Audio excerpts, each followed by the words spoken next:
പാലാ പൊൻകുന്നം റോഡിലെ പൈക ടൗണിൽ നിന്ന് ഏകദേശം ഒരു 1.5-2 കിലോമീറ്റർ ദൂരത്തോളം മാറിക്കഴിയുമ്പോൾ അവിടെ 20 സെന്റ് സ്ഥലത്തില് ഒരു 3-4 വർഷം പഴക്കമുള്ള ഒരു 1200 സ്ക്വയർ ഫീറ്റ് വരുന്ന ഒരു നല്ലൊരു വീട്, കിണറ്, വെള്ളമുണ്ട്, ഒന്ന് മുറ്റമൊക്കെ ഒന്ന് കെട്ടി ലെവലാക്കാനുള്ള പണികളൊക്കെ ഉണ്ട്. അത് വേണമെങ്കിൽ ഈ കണ്ടീഷനിലും കൊടുക്കും, പണി തീർത്തും കൊടുക്കും. അപ്പോൾ ഈ രീതിയിൽ ഉള്ള ഈ വീടിന് സ്ഥലത്തിനും ചോദിക്കുന്ന വില എന്ന് പറയുന്നത് 45 ലക്ഷം രൂപ മാത്രമാണ്. വെള്ളം കയറാത്തതും എന്നാൽ കുടിവെള്ളം ഇഷ്ടം പോലെ കിട്ടുന്നതും പഞ്ചായത്ത് വീതിയുള്ള റോഡിൽ നിന്നും ഡയറക്റ്റ് അകത്തേക്ക് കയറാൻ പറ്റുന്ന രീതിയിൽ റോഡ് ആക്സസ് ഉള്ളതുമായ നല്ലൊരു വീട്, നല്ല റെസിഡൻഷ്യൽ മേഖല, നല്ല വീടുകളൊക്കെ തന്നെ അടുത്തുള്ള നല്ലൊരു മേഖല. ആ വീടിന്റെ അകത്തെയും പുറത്തെയുമായ ദൃശ്യങ്ങളിലേക്കാണ് നമ്മൾ പോകുന്നത്. 20 സെന്റ് സ്ഥലമുണ്ട്. അപ്പോൾ നമുക്ക് വീടിന്റെ ഫുൾ വീഡിയോയിലേക്ക് പോകാം. ഈ ചാനൽ നിങ്ങൾ സബ്സ്ക്രൈബ് ചെയ്യാത്തവരാണെങ്കിൽ ഉടൻ തന്നെ ചാനൽ സബ്സ്ക്രൈബ് ചെയ്ത് ബെല്ലൈക്കൺ ക്ലിക്ക് ചെയ്ത് വീഡിയോ ലൈക്ക് ചെയ്യാനും കമന്റ് ചെയ്യാനും മറക്കരുത്. മീനച്ചൽ ഹോംസിന്റെ ഏറ്റവും പുതിയ വീഡിയോയിലേക്ക് ഒരിക്കൽ കൂടി ഏവർക്കും സ്വാഗതം.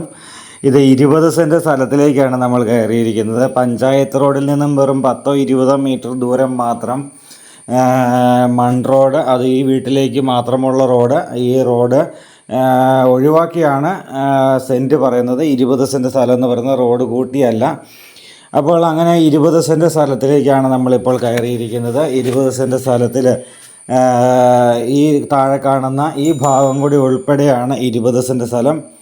മുറ്റം കെട്ടി വൃത്തിയാക്കിയിട്ടില്ല. അപ്പോൾ മുറ്റമൊക്കെ കെട്ടി വേണമെങ്കിൽ വൃത്തിയാക്കി എടുക്കാനുള്ള കല്ല് ഇതിനകത്ത് പൊട്ടിക്കാനായിട്ടുണ്ട്. ചെറിയ ഉരുളം കല്ലുകളാണ്. ബ്രേക്കർ വേണമെന്ന് ബ്രേക്ക് ചെയ്തെടുക്കാൻ പറ്റുന്ന രീതിയിലുള്ള കല്ലുകളാണ്. അപ്പോൾ ഇവിടെ കിണർ വക്ക് കെട്ടി നല്ല വൃത്തിയാക്കിയിട്ടുണ്ട്. അത് കഴിഞ്ഞ ശേഷം ഇവിടെ നമുക്ക് ഇവിടെ എല്ലാം ഒന്ന് കെട്ടി വൃത്തിയാക്കി എടുക്കുവാണെങ്കിൽ ഒരു പരിധിവരെയും നല്ല ലൊക്കേഷനും നല്ല വീടുമാണ്. അപ്പോൾ ഇതാണ് ഇതിൻ്റെ ചുറ്റുവട്ടം. ഈ വീടിൻ്റെ 3 ബെഡ്റൂമുള്ള വീടാണ്. അപ്പോൾ നമുക്ക് വീടിൻ്റെ അകത്തെ ദൃശ്യങ്ങളിലേക്ക് പോകാം. വീടിൻ്റെ അകത്തെ ദൃശ്യങ്ങളിലേക്ക് പോകുമ്പോൾ ആദ്യം സിറ്റ് ഔട്ട് നല്ലൊരു സിറ്റ് ഔട്ട് തന്നെ, സാമാന്യ വലിപ്പമുള്ള ഒരു സിറ്റ് ഔട്ട് തന്നെയാണ്. അവിടെ നിന്ന് നമ്മൾ നേരെ അകത്തേക്ക് പോവുകയാണ്.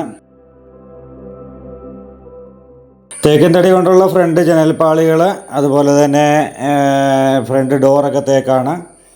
കട്ടളയെല്ലാം ആഞ്ഞിലിയാണ്. മൊത്തം തടി കൊണ്ടുള്ള ഉരുപ്പിടികളാണ് മൊത്തം സെറ്റ് ചെയ്തിരിക്കുക. കറണ്ട് നല്ല മഴയുടെ സീസൺ ആയതുകൊണ്ട് കറണ്ട് ആദ്യം ഉണ്ടായിരുന്നില്ല. ഇപ്പോൾ കറണ്ട് വന്നിട്ടുണ്ട്. നമുക്ക് വേഗം അകത്തെ വീടിൻ്റെ അകത്തെ ദൃശ്യങ്ങളിലേക്ക് പോകാം. ഇതാണ് ഡബിൾ പാളി ഡോറാണ് കൊടുത്തിരിക്കുക. ഡബിൾ പാളി ഡോറിൽ ഫ്രണ്ട് ഡോറ് ഇതാണ്. ഫ്രണ്ട് ഡോർ ഡബിൾ പാളിയാണ്. നമുക്ക് നേരെ അകത്തേക്ക് കയറുമ്പോൾ ഹോളും ഡൈനിങ്ങും കൂടി ഒന്നിച്ചാണ്. വലിയൊരു ഹോളായിട്ടാണ്. അത് വേണമെങ്കിൽ ഒരു കർട്ടൻ ഇട്ടോ അല്ലാതെയൊക്കെ നമുക്ക് വേണമെങ്കിൽ ഒരു പാർട്ടീഷൻ വർക്ക് ചെയ്യാം. ഏകദേശം 3-4 വർഷം ഇപ്പോൾ താമസിച്ച ഒരു വീട് തന്നെയാണ്. താമസിക്കുവാനായിട്ട് താമസിച്ചുകൊണ്ടിരുന്ന വീടാണ്. നമ്മൾ ആദ്യത്തെ ബെഡ്റൂമിൻ്റെ ദൃശ്യങ്ങളിലേക്ക് കയറി. അടുത്ത കറണ്ട് പോകുന്നതിന് മുൻപ് വേഗം വീഡിയോ ഷൂട്ട് ചെയ്യാം എന്നുദ്ദേശിച്ചാണ് നമ്മൾ നേരെ ബെഡ്റൂമിലേക്ക് പെട്ടെന്ന് കയറിയത്. ഇവിടെ കബോർഡ് വർക്കുകൾ, തടി കൊണ്ടുള്ള കബോർഡ് വർക്കുകൾ നമുക്ക് കാണാം. ഇവിടെ ഡ്രസ്സിങ് ഏരിയ, അവിടെ ടോയ്ലറ്റ് കൊടുത്തിട്ടുണ്ട്. ടോയ്ലറ്റ് അറ്റാച്ച്ഡ് ആയിട്ടുള്ള യൂറോപ്യൻ ക്ലോസറ്റാണ് എല്ലാം ചെയ്തിരിക്കുന്നത്. വലിപ്പമുള്ള ബെഡ്റൂം തന്നെ, നല്ല വലിപ്പമുള്ള ബെഡ്റൂമുകളൊക്കെ തന്നെ. ഇവിടെ നിന്ന് നമ്മൾ രണ്ടാമത്തെ ബെഡ്റൂമിൻ്റെ ദൃശ്യങ്ങളിലേക്ക് വേഗം പോവുകയാണ്. കിണറിൽ ഇഷ്ടംപോലെ വെള്ളം കിടപ്പുണ്ട്, നല്ല രീതിയിൽ വെള്ളം കിടപ്പുണ്ട്. അപ്പോൾ വെള്ളം ഒരിക്കലും പറ്റുന്ന മേഖലയല്ല ഇവിടം. അതുപോലെ തന്നെ ഇവിടെ റെസിഡൻഷ്യൽ മേഖലയാണ്.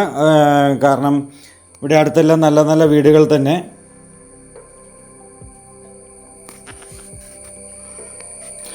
നമ്മൾ 2 ബെഡ്റൂം കണ്ടു. ഇനി നമ്മൾ വീണ്ടും ഹോളിലേക്കാണ് ഇറങ്ങിയത്. ഹോളിൽ ഇവിടെ വാഷ് ഏരിയയും അതുപോലെ തന്നെ ഒരു സൈഡിൽ ഇവിടെ കോമൺ ടോയ്ലറ്റും കൊടുത്തിട്ടുണ്ട്. ഇതാണ് മൂന്നാമത്തെ ബെഡ്റൂം. മൂന്നാമത്തെ ബെഡ്റൂമിൽ നമ്മളിന്ന് കയറുകയാണ്. അപ്പോൾ ഒരു ബെഡ്റൂം അറ്റാച്ച്ഡും ഒരു കോമൺ ടോയ്ലറ്റും എന്നുള്ളതാണ് ഒരു പാറ്റേണാണ് ഇവിടെ കൊടുത്തിരിക്കുക. കൂടുതൽ സ്ഥലം ആഗ്രഹിക്കുന്നവരുണ്ടോ, അല്ലെങ്കിൽ നമുക്ക് കൂടുതൽ താമസിക്കുവാൻ വേണ്ടി പണിത വീടുകളുണ്ടോ എന്നൊക്കെ ചോദിക്കുന്നവരുണ്ട്. അവർക്കൊക്കെ വേണ്ടിയിട്ട് ഏറ്റവും ഉചിതമായിട്ടുള്ളൊരു പ്രോപ്പർട്ടി തന്നെയാണ്. ഇത് കിച്ചൺ ഇവിടെയുണ്ട്. നല്ല വലിപ്പമുള്ളൊരു കിച്ചൺ തന്നെയാണ്. അതുപോലെ തന്നെ വർക്ക് ഏരിയയിലേക്ക്, ഈ വർക്ക് ഏരിയ എക്സ്ട്രാ ചെയ്തിരിക്കുന്നതാണ്. അപ്പോൾ നല്ല വലിപ്പമുള്ള വർക്ക് ഏരിയ, വാഷിംഗ് മെഷീൻ വെക്കാനായിട്ടുള്ള പോയിൻ്റ്, അതുപോലെ തന്നെ ഇങ്ങനെയൊക്കെയുള്ള കാര്യങ്ങളെല്ലാം ചെയ്യുവാനായിട്ട് നല്ല വലിപ്പമുള്ളൊരു വർക്ക് ഏരിയ കൂടിയുണ്ട്.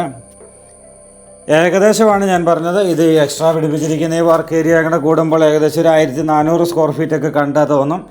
അവർക്ക് കൃത്യമായിട്ട് സ്ക്വയർ ഫീറ്റ് പറയാനറിയില്ല, എങ്കിലും ഏകദേശം ഒരു 1400 സ്ക്വയർ ഫീറ്റൊക്കെ തോന്നിക്കുന്ന രീതിയിലുള്ള ഒരു വീടാണ്. അപ്പോൾ ലോൺ സൗകര്യങ്ങൾ ആവശ്യമുള്ളവർക്ക് ലോൺ സൗകര്യങ്ങൾ ലഭ്യമാണ്. സാലറി സർട്ടിഫിക്കറ്റ് തന്നാൽ മതി, നമ്മൾ ലോൺ അറേഞ്ച് ചെയ്ത് തരുന്നതാണ്. അപ്പോൾ പുത്തൻ വീഡിയോയുമായി നാളെ വീണ്ടും കാണാം. അതുവരേക്കും ഗുഡ് ബൈ.